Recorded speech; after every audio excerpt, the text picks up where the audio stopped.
1. Second month, year 2 of the era. Prosperity for all. March 23rd. Uncle arrived on the Golden Mountain. You have to forgive me, my diary, if my writing is jiggly. I feel like dancing rather than writing.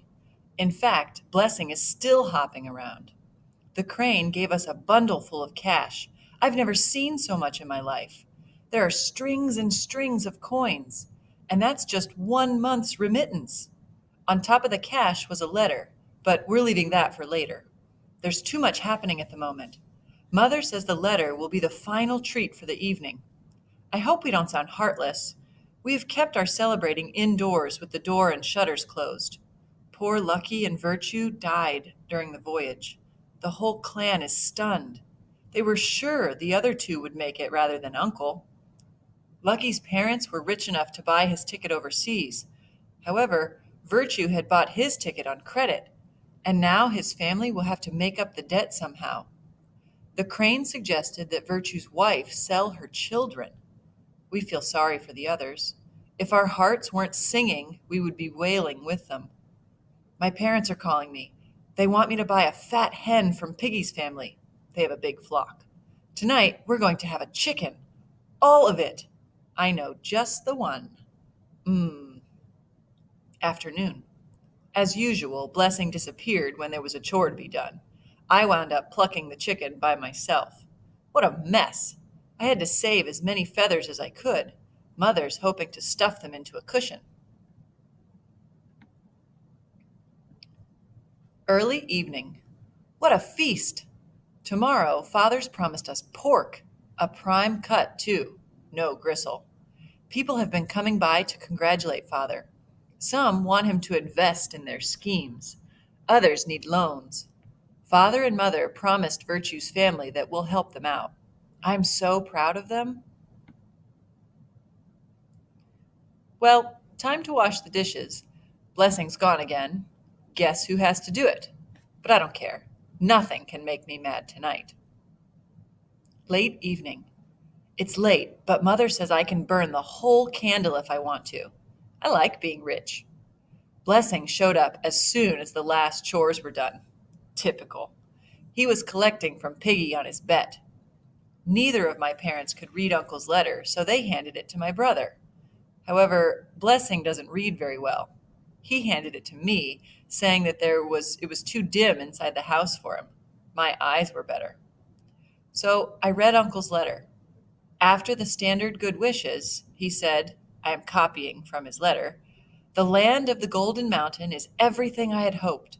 We can get twice as rich if there are 2 guests here. Blessing is already 15 and almost a man.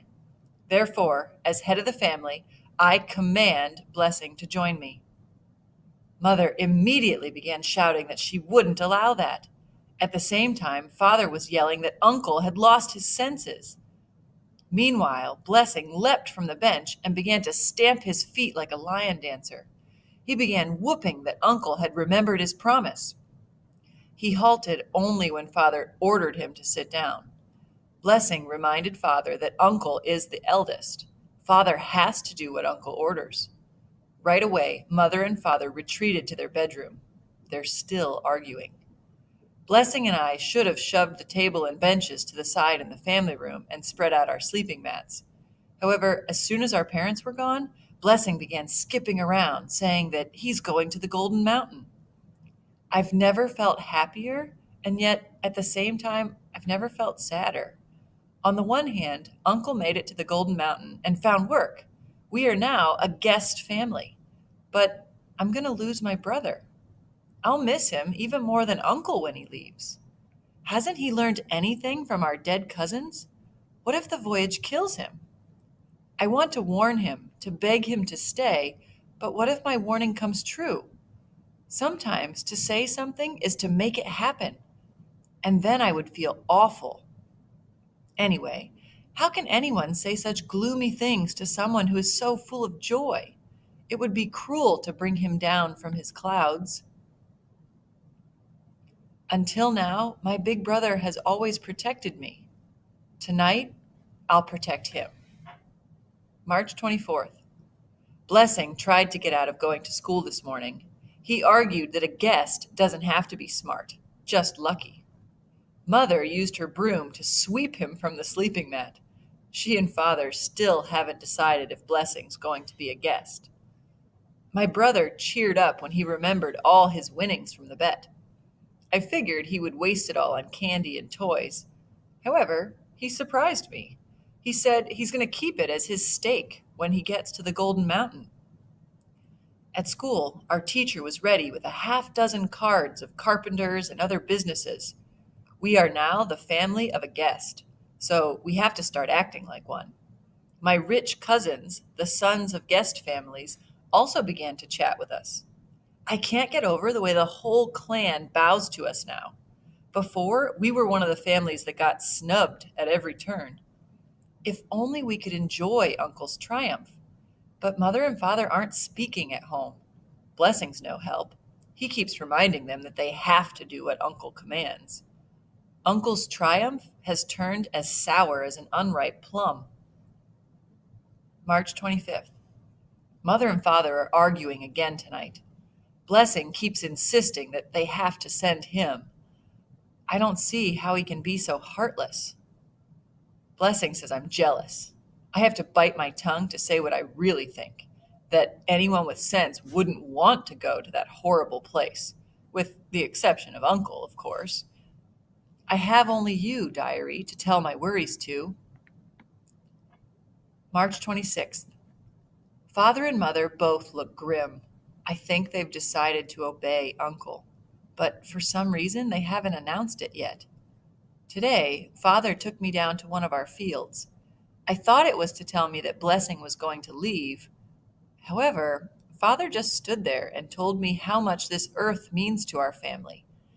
In fact, my great-great-great-grandfather died fighting a bandit on just this spot, so his blood is literally in the soil. I didn't know why Father was going over his family history that I already know. I waited patiently until he was finished. Then I told him that I understand that Blessing is leaving to help keep these fields. I promised him that I'll be right by his side doing everything I can to help him. Father began to cry. March 30th. It's strange, but when Mother saw me this morning, she broke into tears. I tried to ask her what was wrong, but she just shook her head. April 1st. Something is wrong. Blessing feels it just like I do, but we can't figure out what it is. It's clear that he must go. Maybe it's because the remittance won't cover the cost of his ticket. Perhaps they're upset that they have to sell the last field. However, with 2 guests, we'll be getting twice as much money. We should be able to buy the fields back and get prime land as well.